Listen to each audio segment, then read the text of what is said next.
Hello दोस्तों, स्वागत है आपका इस नए एपिसोड में। अगर आपने पिछला एपिसोड नहीं देखा है तो जाकर देख लो, वरना आपको कुछ भी समझ नहीं आएगा।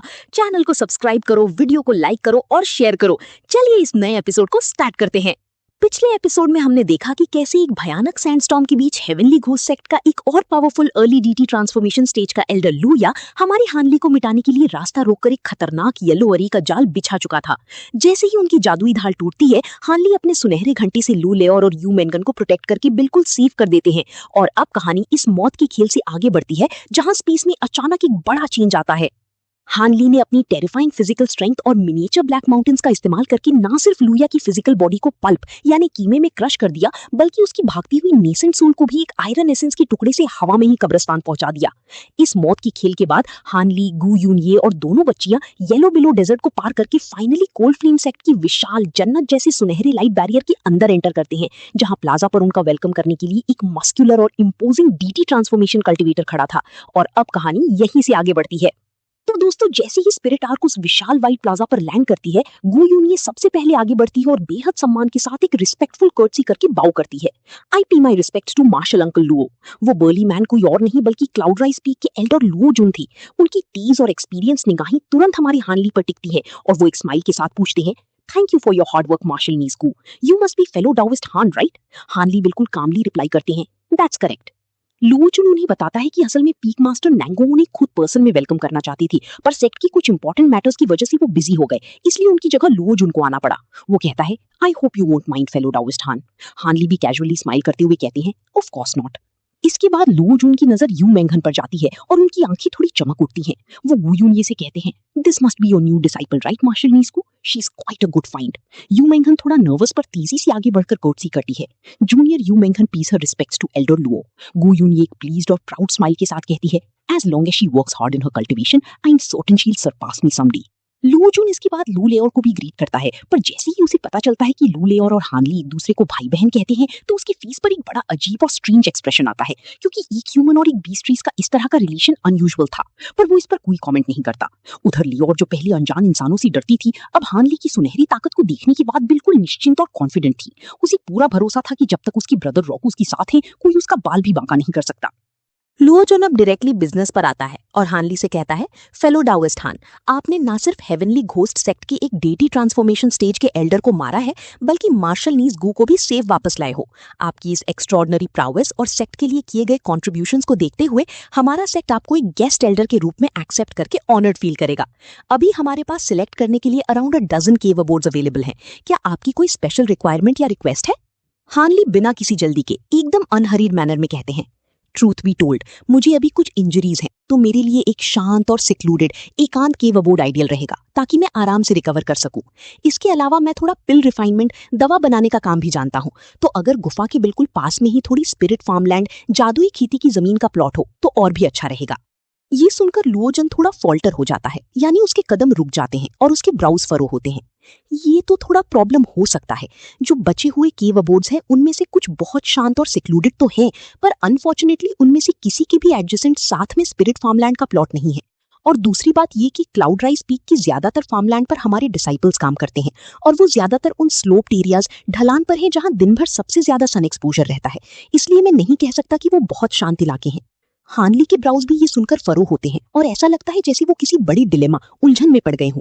लुओजुन उनके बदलते एक्सप्रेशन को देखकर थोड़ा सोचता है और एक सजेशन देता है, हाउ अबाउट दिस, आप पूरी पीक पर कोई भी स्पिरिट फार्मलैंड का प्लॉट चुन लो जो आपको पसंद आए, और मैं तुरंत कुछ डिसाइपल्स को भेजकर वहां आपके लिए एक brand new cave abode construct करवा दूंगा। What do you think? हानली एक पल के लिए बिल्कुल साइलेंट हो जाते हैं और फिर अचानक उनके चेहरे पर एक शैतानी हंसी आती है और वो चकल करते हुए कहते हैं, उसकी कोई जरूरत नहीं है एल्डर लुओ। अगर फार्मलैंड के साथ कोई केव अबोर्ड अवेलेबल नहीं है, तो क्या मैं पूरी फार्मलैंड के प्लॉट को ही उठाकर ऊपर केव के पास ले जा सकता हूँ? क्या सेक्ट के रूल्स के मुताबिक इसकी परमिशन है? ये सुनकर गू यूनये और यू मेंगहान दोनों शॉक से ब्लैंक हो जाती हैं। उन्हें समझ ही नहीं आता कि हानली आखिर क्या अजीब बात कह रही हैं। वहीं ली लुअर बिल्कुल शांति से हानली के साइड से चिपकी हुई बड़ी क्यूरियस निगाहों से आसपास देख रही थी। उसे इस टेक्निकल कॉन्वर्सेशन से कोई मतलब नहीं था। लुओजुन ने सपने में भी ऐसी रिक्वेस्ट की उम्मीद नहीं की थी। वो एक पल के लिए स्टन्ड होता है और फिर जोर से हंस पड़ता है। उसके फेस पर एक बेहद इंट्रीग्ड लुक आता है। So instead of conforming to the land, you going to make the land conform to you? यानी जमीन के मुताबिक ढलने की जगह तुम जमीन को ही अपने मुताबिक ढाल दोगे? How bold of you fellow Daoist Han. Rules के मुताबिक इसकी बिल्कुल परमिशन है, प्लीज मेरे साथ आइए।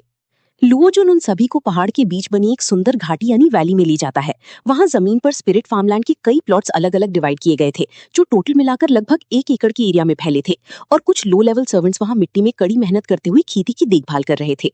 लुओजुन आगे जेस्चर करते हुए कहता है, फेलो डाओइस्ट हान, ये प्लॉट्स पहले एक गेस्ट एल्डर के थे, जो कुछ साल पहले एक आउटिंग के दौरान अनएक्सपेक्टेड डेथ मारा गया। उसके जाने के बाद से मैं ही इन प्लॉट्स की देखभाल कर रहा हूँ। अगर ये आपको पसंद आते हैं तो आप इनका जो चाहें वो कर सकते हैं। हानली वैली पर अपनी नजर घुमाते हैं और उनके लिप्स पर एक हल्की स्माइल आती है। Thank you Elder Luo. पर पता नहीं क्यों हानली की वो स्माइल देखकर लुओजुन के दिल में अचानक एक अजीब सा अनीस यानी डर और घबराहट पैदा होने लगता है। और दोस्तों, अब शुरू होता है असली तमाशा। हानली आगे बढ़ते हैं, एक गहरी सांस लेते हैं और जमीन पर झुककर अपना एक भयानक पंच डायरेक्टली मिट्टी के अंदर स्लैम कर देते हैं। रिसाउंडिंग बूम, एक ऐसा जोरदार धमाका होता है कि पूरी घाटी वायलेंटली हिलने लगती है, जैसे कोई तगड़ा अर्थक्वेक आया हो। हानली के पंच से जमीन में एक क्रेटर यानी गड्ढा बन जाता है। वो गड्ढा डायमीटर में तो बहुत बड़ा नहीं था, पर वो इतना ज्यादा गहरा था कि उसका बॉटम यानी तला बिल्कुल आउट ऑफ साइट था। इम्पैक्ट इतना वायलेंट था कि बेचारी यूमेंगहान अपना बैलेंस खो देती है, और अगर गुयुन्युई उसे ना पकड़ती तो वो जमीन पर गिर जाती। लेयर भी थोड़ा स्वे करती है, पर तुरंत खुद को स्टेडी कर लेती है। फार्मलैंड पर काम करने वाली ज्यादातर सर्वेंट्स ची रिफाइनमेंट स्टेज के लो लेवल कल्टीवेटर्स थे। उन्हें कुछ समझ ही नहीं आया कि क्या आफत आई है। वो सब डर के मारे चिल्लाने लगते हैं और अपनी जान बचाकर वैली से बाहर भाग निकलते हैं। वहीं लुओजुन बिल्कुल खामोश खड़ा हैरानी से हानली को देख रहा था। हानली वहां रुकते नहीं है। वो उस 1 एकड़ की फार्मलैंड के आसपास घूमते हैं और हर 100 फीट की दूरी पर चलते हुए जमीन पर एक के बाद एक पंच मारना शुरू करते हैं। अगले 15 मिनट तक पूरी घाटी में लगातार बूम बूम के भयानक धमाके गूंजते रहते हैं। हानली पूरी एरिया का एक परफेक्ट लैप यानी चक्कर पूरा करते हैं और वापस उसी जगह आकर खड़े होते हैं जहां से शुरू किया था। इतना हेवी फिजिकल लेबर करने के बाद भी उनकी सांस तक नहीं फूली थी और फीस पर थकान का एक साइन तक नहीं था, जिसे देखकर लुओजुन का दिमाग चक्कर खा जाता है। अब हानली बिना किसी देरी की जमीन पर क्राउच होते हैं और अपने दोनों हाथ डायरेक्टली जमीन के अंदर डीपली प्लंज यानी घुसा देते हैं। और फिर वो अपनी दोनों आर्म्स को वायलेंट फोर्स के साथ हवा में रेज करते हैं। रंबल रंबल, पूरी वैली में एक नॉन स्टॉप गड़गड़ाहट शुरू हो जाती है, क्योंकि हानली के हाथों से शुरू होकर जमीन में एक बहुत बड़ी रिफ्ट दरार फटने लगती है। वो दरार तेजी से आगे बढ़ती है और हानली के मारे गए उन सारे गहरे गड्ढों को आपस में कनेक्ट कर देती है, जिससे वो पूरा 1 एकड़ का स्पिरिट फार्मलैंड नीचे की मूल जमीन से बिल्कुल अलग हो जाता है। ल्यू लेयर अब समझ जाती है कि ब्रदर रॉक आखिरकार कर क्या रहे हैं। उसके चीक्स पर एक्साइटमेंट की वजह से एक लाल ग्लो आ जाता है और उसकी आंखों में हानली के लिए बेहद सम्मान और एडमिरेशन चमक उठता है। गु युनये का मुंह तो झटके से खुले का खुला रह जाता है। उसके मुंह से एक शब्द तक नहीं निकल रहा था। एक आखिरी भयानक रंबल होता है और हानली पूरे के पूरे 1 एकड़ के स्पिरिट फार्मलैंड को जमीन से उखाड़कर हवा में वर्टिकली उठा देते हैं।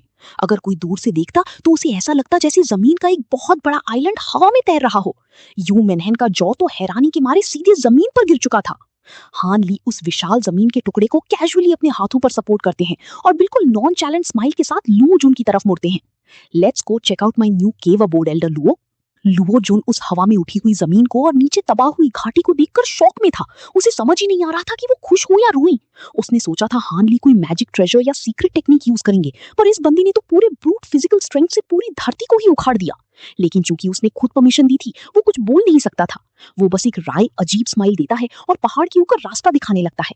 हानली उस विशाल फार्मलैंड को उठाए हुए लगभग 1 घंटे तक क्लाउड राइज पीक पर वॉन्डर घूमते हैं और फाइनली पहाड़ की चोटी पीक के पास एक बेहद शांत और परफेक्ट कॉर्नर में अपने लिए केव अबोर्ड सेलेक्ट करते हैं। गुफा के पास पहुंचकर हानली कैजुअली अपनी ताकत से जमीन में 1 एकड़ बड़ा क्रेटर स्मैश करते हैं और उस हवा में उठाए हुए फार्मलैंड को उसमें परफेक्टली फिट कर देते हैं। ये देखकर लुओजुन अब अपनी हंसी रोक नहीं पाता और जोर से हंसते हुए कहता है, your extraordinary strength has far exceeded my expectations fellow Daoist Han. मैं सच में हम्बल्ड हो गया हूँ। हानली स्माइल करते हुए रिप्लाई करती हैं, you far too kind fellow Daoist Luo. Now that आपने मेरी एबिलिटीज देख ली हैं, तो क्या हम ऑफिशियल मैटर्स पर बात करें? लुओजुन थोड़ा ऑकवर्ड होकर अपना गला साफ करता है और बताता है कि गेस्ट एल्डर बनने के लिए हानली को अलग से कोई ड्यूटी नहीं करनी पड़ेगी। सेक्ट उन्हें हर साल 50,000 स्पिरिट स्टोन्स और कल्टीवेशन पिल्स देगा। चूंकि इस साल का विंडो निकल चुका है, तो पिल्स अगले साल मिलेंगी। वो हानली को एक शिमरिंग गोल्डन बैज जिसमें सेक्ट का मैप और इन्फॉर्मेशन थी और एक एजूर स्टोरेज बैग देती हैं और कहती हैं, ये इस साल की 80,000 स्पिरिट स्टोन्स हैं। जो एडिशनल 30,000 स्टोन्स हैं, वो पीक मास्टर नैंगोंग की तरफ से आपके लिए एक वेलकमिंग गिफ्ट है। गु युनये ये सब देखकर हैरान थी, क्योंकि ये सारी ट्रीटमेंट और बेनिफिट्स नॉर्मली सिर्फ डेटी ट्रांसफॉर्मेशन स्टेज के कोर एल्डर्स को मिलती हैं, पर हानली के जलवे के सामने कोई उन्हें अनवर्दी नहीं कह सकता था। हानली टोकन और बैग एक्सेप्ट करते हैं और एक इम्पोर्टेंट सवाल पूछते हैं। बाय द वे, क्या शार्प वॉच पिल सेक्ट हर साल एलोकेट करता है या उन्हें पाने का कोई और एवेन्यू जरिया भी है? लुओ जून आंसर देता है, शार्प वॉच पिल सेक्ट कभी कभी ही एलोकेट करता है। वो इंजरीज के लिए तो बेस्ट है, पर कल्टिवेशन बेस बढ़ाने के काम नहीं आते। कुछ डिसाइपल्स उन्हें सेक्ट के इंटरनल मार्केट्स में ट्रेड करते हैं, पर वो बहुत जल्दी बिक जाती हैं, इसलिए उन्हें पाना आसान नहीं है। हानली सोचते हैं कि उन्हें मार्केट में लक ट्राई करना चाहिए। लुओ जून, गु युनये और यू मेंघान के जाने के बाद हानली केव अबोर्ड की सारी प्रोटेक्टिव रिस्ट्रिक्शंस और एरेज को एक्टिवेट कर देते हैं। वो लेयर को एक कंफर्टेबल बेडरूम देते हैं ताकि वो रेस्ट कर सके और खुद गुफा से बाहर निकल जाते हैं। लगभग 15 मिनट बाद हानली क्लाउड राइज पीक से कुछ किलोमीटर दूर एक घाटी के एंट्रेंस पर पहुंचते हैं। वहां एंट्रेंस पर एक विशाल व्हाइट स्टोन प्लैक लगा था जिस पर बड़े बड़े लाल अक्षरों में एनग्रेव था, ट्रीड वैली। घाटी के अंदर एक चौड़ा स्टोन स्ट्रीट सड़क जा रहा था। मार्केट के अंदर एंटर करने से पहले ही हानली को कल्टीवेटर्स का वही शोर शराबा और कियोटिक कमोशन सुनाई देने लगता है जो एक नॉर्मल बिजी मार्केट में होता है। सड़कें ऊपर की तरफ स्लोप थीं और शॉप्स टेरेन की मुताबिक बनी थीं, जहां बाहर तरह तरह की फ्लैग्स लटक रहे थे। दोपहर का वक्त था और लोगों की अच्छी भीड़ थी। हानली एक पिल शॉप चुनकर अंदर जाते हैं, पर कुछ ही देर में एक्सप्रेशनलेस चेहरे के साथ बाहर निकल आते हैं। वो लगातार 5 से 6 बड़ी पिल शॉप्स छान मारते हैं, पर उन्हें एक भी शार्प वॉच पिल नहीं मिलती। बस एक शॉप वाले ने बताया कि 2 महीने पहले उन्हें एक पिल मिली थी, पर वो उसी दिन ट्रीड हो गई। लगभग आधी दोपहर भटकने के बाद भी हानली के हाथ कुछ नहीं लगता। हानली अब घाटी के अंदर जाने की जगह एक सुनसान सिक्लूडेड कॉर्नर की तरफ बढ़ते हैं और अचानक तेजी से स्विवल मुड़कर एक पास वाली पेड़ की तरफ कोल्ड गेज से देखते हैं और कहते हैं, "You've been following me almost the entire time I've been in this valley. Do you have some business with me?" पेड़ के पीछे से ग्री रोब्ड एल्डरली मैन शीपिश एक्सप्रेशन के साथ बाहर निकलता है। उसके बाल और दाढ़ी बिल्कुल सफेद थी, पर उसका चेहरा एक छोटी बच्ची जैसा यूथफुल और चाइल्ड लाइक था। एक बेहद अजीब कॉन्ट्रास्ट। हानली सेंस कर लेते हैं कि ये शख्स कोई आम कल्टीवेटर नहीं बल्कि एक डीटी ट्रांसफॉर्मेशन कल्टीवेटर है। वो एल्डरली मैन कामली एक्सप्लेन करता है, "please forgive me fellow Daoist, it's all just a misunderstanding. मैं सनसेट पीक का एल्डर गाओ बुलिन हूँ। मैंने गलती से सुन लिया कि आप शार्प वॉच पिल ढूंढ रहे हैं, इसलिए मैं आपके पीछे आया।" हानली को याद आता है कि सनसेट पीक सेक्ट के पिल रिफाइनमेंट मास्टर्स का पीक है। वो अपनी आईब्रो रेज करके पूछते हैं, "कुड इट बी कि आपके पास शार्प वॉच पिल है?" गाओ बुलिन स्माइल करते हुए कहता है, मेरे पास बिल्कुल है और मैं उसे ट्रेड करना चाहता हूँ, पर मुझे देखना होगा कि क्या आपके पास कोई ऐसी चीज है जो मुझे चाहिए। वो हानली के वेस्ट पर लटके स्टोरेज बैग को देखता है। हानली अपना इंट्रो देते हैं, "I am Hanli, a guest elder of cloud rise peak. Can we get back to business now?" Gao Bulin हैरान होता है कि वो हानली की कल्टीवेशन बेस को डिसर्न या सेंस नहीं कर पा रहा। वो अपनी दाढ़ी को स्ट्रोक करते हुए कहता है, "मुझे glacial yin water, blue crystal sand, heavenly river star stone या फिर 3000 साल से ज्यादा पुराना लैंगलिंग फ्लावर या इंक फ्रेग्रेंस हर्ब चाहिए। अगर आपके पास इनमें से एक भी है तो मैं पिल दे दूंगा।" हानली कोल्डली कहते हैं, "आप मजाक कर रहे हैं एल्डर गाओ, ये सारी चीजें बेहद रेयर हैं। अगर मेरे पास ये होती तो मैं एक शार्प वॉच पिल से कहीं ज्यादा मांगता।" गाओ बुलिन का फेस ये सुनकर स्टिफ हो जाता है और वो थोड़ा शीपिश फील करने लगता है। हानली कहते हैं कि आप कोई रियलिस्टिक रिक्वेस्ट करो, नहीं तो मैं इसे स्पिरिट स्टोन से परचेज करने को तैयार हूँ। हानली के पास लुओ जून के दिए स्टोन्स के अलावा कुछ पुराना सामान बेचकर अच्छी फॉर्च्यून जमा हो चुकी थी। उन्होंने टॉप ग्रेड स्टोन्स को अलग रखा था। गाओ बुलिन थोड़ा हेजिटेट करता है और कहता है, "ऑल राइट, मैं आपको एक फेवर करता हूँ। मैं 2 टॉप ग्रेड स्पिरिट स्टोन्स के बदले ये पिल दे दूंगा। What do you see?" Hanli के ब्राउज गुस्से में फरो होते हैं। "आप बहुत ज्यादा मांग रहे हैं एल्डर गाओ। शार्प वॉच पिल रेयर जरूर है, पर सेक्ट के इंटरनल मार्केट के मुताबिक इसकी प्राइस 600,000 स्पिरिट स्टोन से ऊपर नहीं होनी चाहिए।" गाओ बुलिन बहाना बनाता है कि अगर ये पिल सेक्ट के बाहर ऑक्शन में जाए तो इसकी प्राइस बहुत हाई मिलती है। हानली एक पल के लिए साइलेंट रहते हैं और फिर कहते हैं, "हाउ अबाउट दिस? मेरे पास वो चीजें तो नहीं है, पर मेरे पास कुछ और प्रेशियस मटेरियल्स और इंग्रेडिएंट्स हैं। Are you interested?" Gao Bulin smile करके कहता है, "अगर कोई कॉमन ट्रेजर है तो रहने दो, स्टोन्स ही ठीक है।" तब हानली उन चीजों का नाम लेते हैं जो उन्हें लुया की स्टोरेज बैग से मिली थी। "मेरे पास एक अज्योर अंडरवर्ल्ड क्रिस्टल, एक मिरियाडियन स्पिरिट ट्रैपिंग अरे स्क्रॉल और एक यिनसूल जुइशिया है। क्या इनमें से कुछ पसंद है?" यिनसूल जुइशिया का नाम सुनते ही गाओ बुलिन की फेस पर एक हेजिटेंट लुक आता है और वो काफी कंटेम्पलेशन या सोच विचार के बाद रिलक्टेंट वॉइस में कहता है, "मुझे यिनसूल जुइशिया की जरूरत तो है, पर वो कम से कम 1000 साल पुरानी होनी चाहिए। अगर वो 1000 साल पुरानी है तो वो पिल आपकी हो सकती है, अगर आप साथ में 300,000 स्पिरिट स्टोन्स अलग से दो तो।" गाओ बुलिन की ये चालाकी देखकर हमारे हानली बिना एक पल गवाए तुरंत टर्न होते हैं और वहां से बिना किसी हेजिटेशन के जाने लगते हैं। "फेलो डाउस्ट हान, प्लीज वेट।"